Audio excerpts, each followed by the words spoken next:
BBC Urdu کے programme سیربین میں خوش آمدید۔ ہمارے لندن اسٹوڈیو سے میں ہوں شفیع نقی جامعی۔ امریکی سپریم کورٹ نے 6 اکثریتی مسلم ممالک کے شہریوں کی امریکہ آمد پر پابندی کے صدارتی حکم کو جزوی طور پر بحال کر دیا ہے۔ عالمی سطح پر اس کے اثرات کیا ہوں گے؟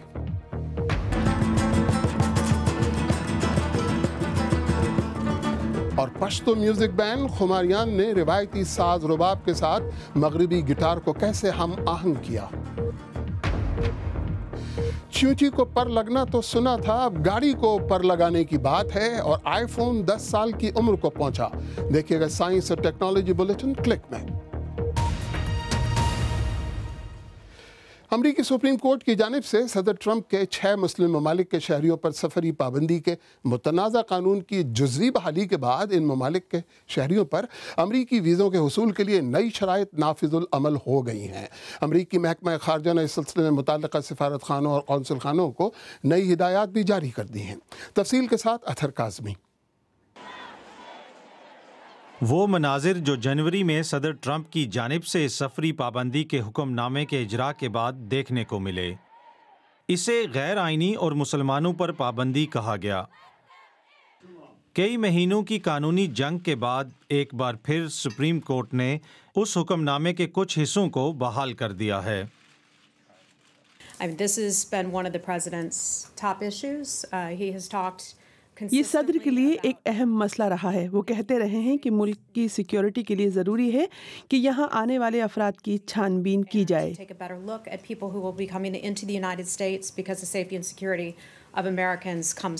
جمعرات سے 6 مسلمان اکثریت والے ملکوں سے آنے والے افراد پر امریکہ میں داخلے پر 90 سے 150 دن تک کی پابندی عائد کی جا سکے گی۔ سپریم کورٹ نے اپنے فیصلے میں لکھا ہے کہ کن افراد پر یہ پابندی عائد نہیں کی جا سکے گی۔ ان میں وہ لوگ شامل ہیں جن کے امریکہ میں قریبی رشتہ دار ہیں یا پھر ان کا امریکہ سے کوئی کاروباری یا تعلیمی تعلق ہے، لیکن حکومت کے بقول دادا دادی یا نانا نانی اور خالہ وغیرہ قریبی رشتہ دار تصور نہیں کیے جائیں گے۔ رشتہ ثابت کرنے کے لیے ویزے کی درخواست کے ساتھ دستاویزی ثبوت بھی فراہم کرنے پڑیں گے۔ اس پابندی سے پناہ گزین بھی متاثر ہوں گے۔ اس سلسلے میں ریاست ہوائی نے عدالت سے رجوع کر لیا ہے۔ ان کا موقف ہے کہ ٹرمپ حکومت دور کے رشتہ داروں پر سفری پابندی کا اطلاق کر کے سپریم کورٹ کے فیصلے کی خلاف ورزی کر رہی ہے۔ اطہر کاظمی، BBC نیوز۔ اور اسی موضوع پر مزید بات کرنے کے لیے میرے ساتھ اسٹوڈیو میں موجود ہیں BBC اردو کے ثقلین امام۔ ثقلین امام، بالآخر سفری پابندی تو لگ گئی، کیا اسے صدر ٹرمپ کی ایک بڑی کامیابی کہا جائے؟ شفیع، اگر آپ دیکھیں کہ صدر ٹرمپ نے جب انتخابی مہم چلائی تھی اس وقت انہوں نے کہا تھا کہ وہ پابندی لگائیں گے ان مسلمان لوگوں پہ ملکوں پر جہاں سے دہشت گردی ہو رہی ہے۔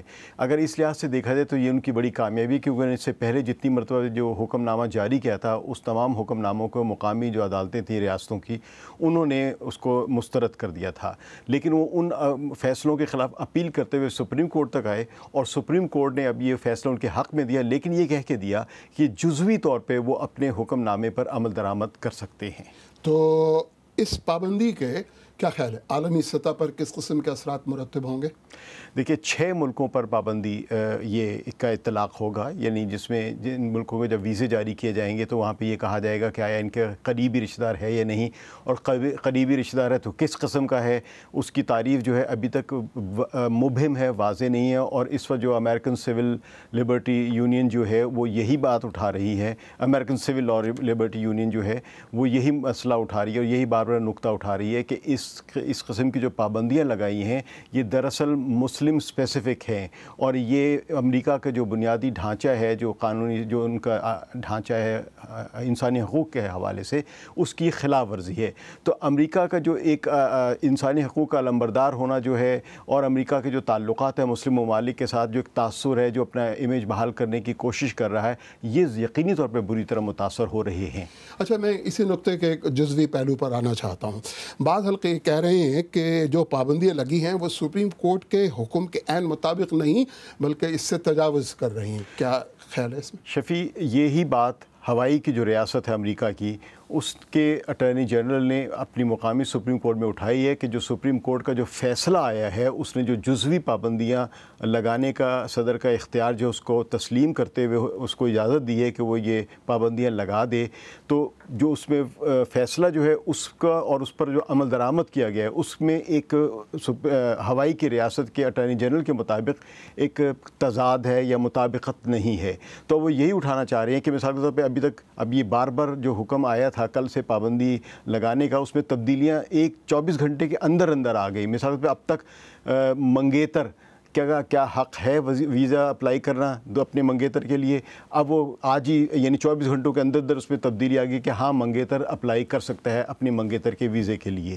تو اب اس کی تبدیلیوں کا مطلب ہے کہ واضح کوئی بھی نہیں ہے، اور یہی نقطہ جو ہے ہوائی کی ریاست جو ہے اپنی عدالت میں لے کے گئی ہے کہ وہ سپریم کورٹ کے فیصلے کی توضیح کرے، وضاحت کرے، انٹرپریٹ کرے کہ یہ فیصلہ ہے کیا. ثقلین امام، بہت بہت شکریہ. اور اسی موضوع پر بی بی سی کے فیس بک پیج پر بھی لوگ اپنی رائے کا اظہار کر رہے ہیں. لائنل نشانت نے لکھا کہ دیگر ممالک کی حکومتوں کی طرح ٹرمپ حکومت بھی وہ کر رہی ہے جس میں اسے اپنے ملک کا مفاد نظر آ رہا ہے. ڈیوڈ برٹن لکھتے ہیں صدر ٹرمپ کے جن مسلم ممالک میں کاروبار ہے وہاں کے شہریوں پر پابندی نہیں لگائی گئی ہے. اور بلال احمد لکھتے ہیں کہ صدر ٹرمپ کے اس فیصلے سے محسوس ہوتا ہے کہ جیسے وہ چند دہشت گردوں کی جانب سے کی جانے والی دہشت گردی کی ذمہ داری تمام مسلمانوں پر ڈال رہے ہیں. پاکستان کی بحری فوج کے سربراہ نے پاڑا چنار میں جاری احتجاجی دھرنے کے شرکاء کے سیکیورٹی سے متعلق خدشات کو دور کرنے کا حکم دیا ہے. پاکستانی فوج کے شعبہ تعلقات عامہ کے مطابق جنرل قمر جاوید باجوہ نے صحافیوں سے بات کرتے ہوئے کہا کہ جنرل قمر جاوید باجوہ نے ان اقدامات کا حکم مقامی عمائدین سے ملاقات کے بعد دیا ہے. اس حوالے سے پاڑا چنار میں سیف سٹی منصوبے پر کام شروع کیا جائے گا. میں نے کچھ دیر پہلے پاڑا چنار میں صحافی علی افضل سے بات کی. ان سے میرا پہلا سوال یہ تھا کہ اس سیف سٹی منصوبے میں ہوگا کیا؟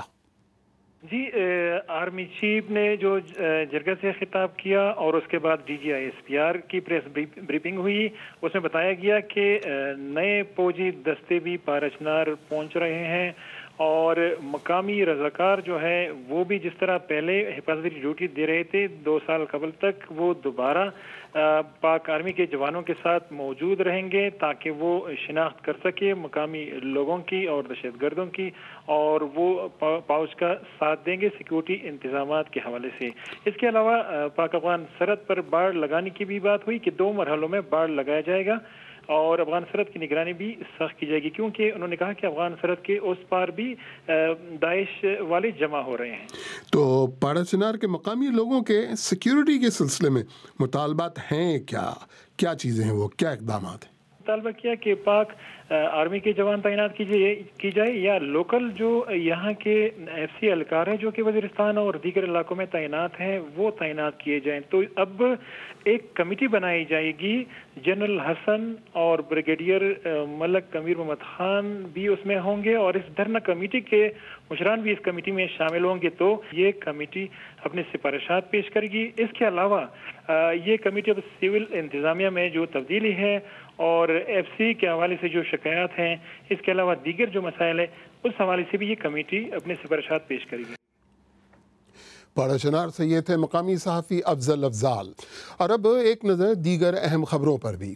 کیمیائی ہتھیاروں کے استعمال کی تفتیش کرنے والے ایک فیکٹ فائنڈنگ مشن کا کہنا ہے کہ اس سال اپریل میں شام میں کیے گئے ایک حملے میں اعصاب شکن ممنوع گیس سرین استعمال کی گئی تھی. صوبہ ادلب کے علاقے خان شیخون میں ہونے والے اس حملے کو 3 سال کے دوران سب سے بڑا حملہ قرار دیا گیا تھا.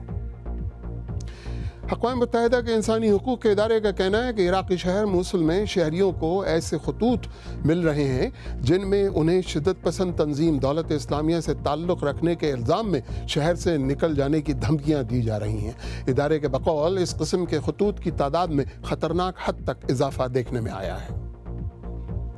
اور جرمن پارلیمان نے واضح اکثریت سے ہم جنس پرست شادیوں کو قانونی طور پر جائز قرار دینے کی منظوری دے دی ہے. چند روز قبل چانسلر اینگلا مرکل نے اس بارے میں ووٹنگ پر مخالفت ترک کر دی تھی. اس منظوری کے بعد ہم جنس جوڑوں کو مکمل ازدواجی حقوق مل جائیں گے. آئیے دیکھتے ہیں کہ اس وقت ہماری ویب سائٹ bbcurdu.com پر آپ کی دلچسپی کن خبروں میں ہے. گاندھی کو مذہب تبدیل کرنے سے کس نے روکا تھا؟ چینی سڑک کی تعمیر سے انڈیا کی سلامتی کو خطرہ، اجے دیوگن نے میری شادی نہیں ہونے دی۔ ان خبروں میں آپ کی خاصی دلچسپی نظر آ رہی ہے۔ اور BBC اردو کے پروگرام سیربین میں آگے چل کر دیکھیے گا۔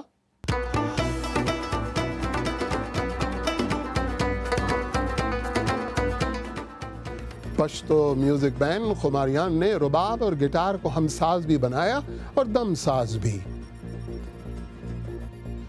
بنا ڈرائیور گاڑیوں کے بعد اب ڈیجیٹل ڈیش بورڈ کی دوڑ، اور اسرائیل خفیہ معلومات حاصل کرنے کے لیے کون سی جدید ٹیکنالوجی استعمال کر رہا ہے؟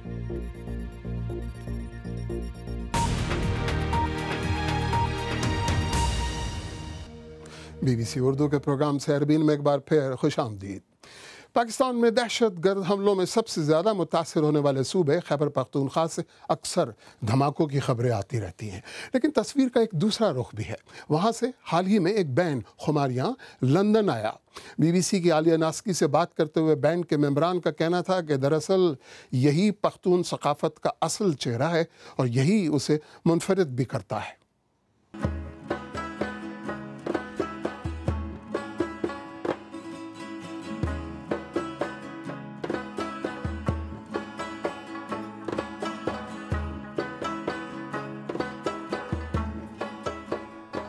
منفرد تو یہ بناتا ہے جناب کہ ہم پشتون کلچر اٹسیلف جو ہے اس کی موسیقی جو ہے کافی ایک ٹائم سے ایک سیم طرح کی چل رہی تھی، اور جو کلاس اسپیکٹ ہے وہ اس کو کافی ڈیگریڈ کرتا جا رہا تھا ہماری سوسائٹی کا۔ تو ہم نے سوچا کہ اس کا کچھ انکریمنٹل ایولیوشن کچھ تھوڑا بہت ہونا چاہیے، لیکن ہم تھوڑے سے پریشان بھی تھے کہ آپ پشتون کلچر میں کوئی ایسا کام اگر کرتے ہیں جو تھوڑا سا جس کی شوق ویلیو زیادہ ہو تو وہ کامیاب نہیں ہوتا۔ تو ہم نے جو ہے رباب کو خود اس کو اوور پاور نہیں کیا ہے، لیکن اس کی جو خوبصورتی ہے اس کو مزید آگے لے کر آئے ہیں ایک ویسٹرن انسٹرومنٹ کے ساتھ، اس کے پیچھے ایک رزم دے کے۔ اور فرحان، ویسے حالیہ تاثر اس علاقے کے بارے میں جو ہے، جو پشتو اسپیکنگ ایریاز ہیں زیادہ تر، اس میں موسیقی کا ذکر کم ہی آتا ہے۔ جیسے حالات وہاں رہے ہیں، جس طرح کا پولیٹیکل سچویشن رہی ہے، اس وجہ سے کافی حد تک جو ثقافت ہے اس علاقے کی وہ شاید متاثر ہوئی ہے۔ تو آپ لوگوں کے لیے ایک بینڈ بنانا کتنا آسان یا مشکل تھا؟ چیلنجنگ تھا پہلے ضرور، اور لیکن یہ ہے کہ اگر کوئی نگیٹیو کام ہو رہا ہے سوسائٹی میں اور اگر آپ ریزسٹنس نہ شو کریں تو آئی تھنک وہ مشکل ہے آپ اس کام کو بڑھانے میں، اور ہم اس کے خلاف ایک دیوار کی طرح کسی سے ڈٹے بھی رہے۔ ہم نے پیچھے نہیں مڑ کے دیکھا کہ کوئی کچھ کر رہا ہے، کیا کر رہا ہے، لیکن ہماری ایک پازیٹیو سوچ تھا جو کہ ہمیں آگے پش کر رہی تھی، اور اس چیز کو پروموٹ کرنا۔ آپ نے ریزسٹنس کا ذکر خود ہی کیا، تو کیا جو حالات اس وقت پاکستان میں ہیں یا اس خطے میں خاص طور پر جو حالات ہیں، کیا وہ آپ کی موسیقی پہ بہت نمایاں طریقے سے اثر انداز ہوتے ہیں، یا پھر موسیقی صرف موسیقی ہے اور اس میں خوشی بھی ہے، خوشبو بھی ہے اور سنگیت بھی؟ آپ دیکھیں ہماری کافی میوزک جو ہے نا وہ اس کی فلو اگر اس ہائپر بھی ہوتی ہے، پھر اس کے آتے بھی ہو، پھر اگر ہمارے we are actually a live act, تو اگر آپ کچھ ایسا کر رہے ہیں کہ جب سب لوگ اکٹھا ہوتے ہیں تو آپ ان کو یہ فیلنگ دیں کہ بھائی وہ آڈینس اور اس کے میوزیشین کی بات نہیں، ہم سب اکٹھے ہوئے ایز فرینڈس، کیونکہ وہی ایک وقت ہوتے ہیں جب آپ سب سے زیادہ انجوائے کرتے ہیں، آپ خوش ہوتے ہیں۔ تو آپ کچھ ایسا کر رہے ہیں کہ آپ کسی کے 5 منٹ کے لیے جو ان کے دن کے سٹریس وغیرہ ہوتے ہیں وہ بھی ان سے بھول جائے، تو یہ بھی ایک بہت بڑی اچیومنٹ ہے۔ آپ کا تعلق ویسے پشاور سے ہے اور آپ most of your based in Peshawar, تو وہاں ایک بینڈ بنانا اور پھر اس طرح سے پرفارم کرنا کتنا آسان ہے؟ کیا آپ کو لگتا ہے کام کرنا ایکچولی اس ماحول میں اب آسان ہے، پہلے مشکل تھا؟ دیکھیں، میں ریزسٹنس والی بات کا کیری آن کروں گا کہ اگر آپ آرٹسٹ ہیں اور آپ کا انوائرمنٹ آپ کو افیکٹ نہیں کرتا تو ہمارے حساب سے وہ جو ایک آپ کا ایکسپریشن ہے وہ خواہ ایکسپریشن ہونے کے ناطے ایکسپریشن ہے۔ اگر آپ وہ فیل نہیں کرتے درد جو کہ معاشرے میں ہے تو آپ کا آرٹ جو ہے وہ کبھی پروفاؤنڈ نہیں ہو سکتا۔ یہ پشتون یوتھ کا فیس یہی ہے۔ ہم فوٹوگرافرز ہیں، میں اپنی بات نہیں کر رہا ہوں، پشتون یوتھ کی بات کر رہا ہوں۔ فوٹوگرافرز ہیں، فلم میکرز ہیں، ہم ٹیک گروز ہیں۔ آپ واپس جائیں پشاور میں، وہاں پہ ایسی ایسی جگہیں ہیں جو کہ گوگل اور مائیکروسافٹ کا لوگ کولیبریٹ کر رہے ہیں، الگ الگ باہر سے لوگ پڑھ کے آتے ہیں، واپس آتے ہیں، یہاں پہ آ کے میوزک بناتے ہیں، بیکاز ان کو پتہ ہے کہ دس از سم تھنگ جو وہ ان کو پرزرو کرنا چاہیے۔ پشتون میوزک گروپ خماریان، ہماری ساتھی عالیہ ناسکی سے بات کر رہے تھے یہ لوگ۔ ایپل آئی فون 10 سال کا ہوا، ڈرون جو سڑکوں پر دوڑا، بنا ڈرائیور والی گاڑیوں کے بعد اب ڈیجیٹل ڈیش بورڈ کی دوڑ آئی، اور اسرائیلی خفیہ ایجنسی کا خفیہ معلومات کی صلاحیت بڑھانے والا نیا فنڈ۔ باری ہے سائنس اور ٹیکنالوجی بلیٹن کلک کی، آج سمرہ فاطمہ کے ساتھ۔ ایپل کا آئی فون اب 10 سال کی عمر کو پہنچا ہے۔ 2007 میں جنم لینے کے بعد سے لے کر اب تک ایپل نے 1 ارب آئی فون فروخت کیے ہیں۔ ابتدائی مشکلات کے بعد فون سے ہی کمپنی نے زیادہ منافع کمایا۔ گزشتہ برس ہی کمپنی نے 24.3 ارب ڈالر کمایا تھا۔ فون کے مداحوں اور سرمایہ کاروں کی اب آئی فون 8 پر نظریں ہیں، جس کی آمد اسی برس کسی بھی وقت متوقع ہے۔ MIT کی ایک ٹیم نے ایک ایسا ڈرون بنایا ہے جو ڈرائیو کر سکتا ہے اور اڑ سکتا ہے۔ اس طرح یہ زیادہ کارآمد ہو سکتا ہے۔ کبھی کبھار یہ ٹریفک میں پھنسے رہنے کے بجائے اڑ کر وقت بچا سکتا ہے، اور کبھی جب گاڑی کو اڑ کر اپنی منزل پر پہنچنے کی ضرورت نہیں ہے، یہ زمین پر چل کر اپنی بیٹری بچا سکتا ہے۔ کیا یہ کار کو پر لگانا ہے یا ڈرون کے ساتھ گاڑی جوڑنا؟ درست جو بھی ہو، یہ ایک مناسب سائی فائی خیال ہے۔ گاڑیوں کی صنعت کی بنا ڈرائیور گاڑیاں بنانے پر توجہ کے بعد اب دوڑ مکمل ڈیجیٹل ڈیش بورڈ بنانے کی طرف ہے، جس سے خود کار گاڑیوں میں ایک نیا انقلاب آئے گا۔ ڈیٹرائٹ میں قائم ایک ٹیکنالوجی فرم ویسٹیون نے ایک کمپیوٹر ماڈیول ڈیزائن کیا ہے جو گاڑی کے انفوٹینمنٹ سسٹم اور دیگر فیچرز کو دور سے کنٹرول کرے گا۔ ایک امریکی ریسرچ فرم کے تخمینے کے مطابق 2022 تک کاکپٹ الیکٹرانک مارکیٹ 2 گنی ہو کر 62 ارب تک پہنچ جائے گی۔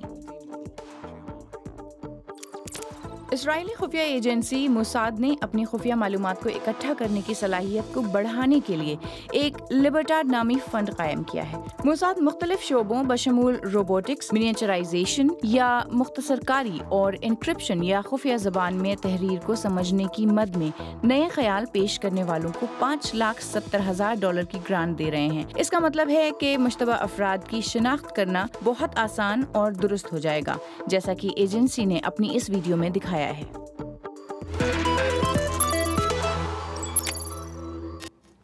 اسی کے ساتھ سیربین تو اختتام کو پہنچا، لیکن جانے سے پہلے آپ کو یہ یاد دلاتے چلیں کہ پیر 3 جولائی سے آپ سیربین کو آج ٹی وی اور ہماری ویب سائٹ bbcurdu.com پر پاکستان کے وقت کے مطابق شام 7 بجے دیکھ سکیں گے۔ اجازت دیجیے، خدا حافظ۔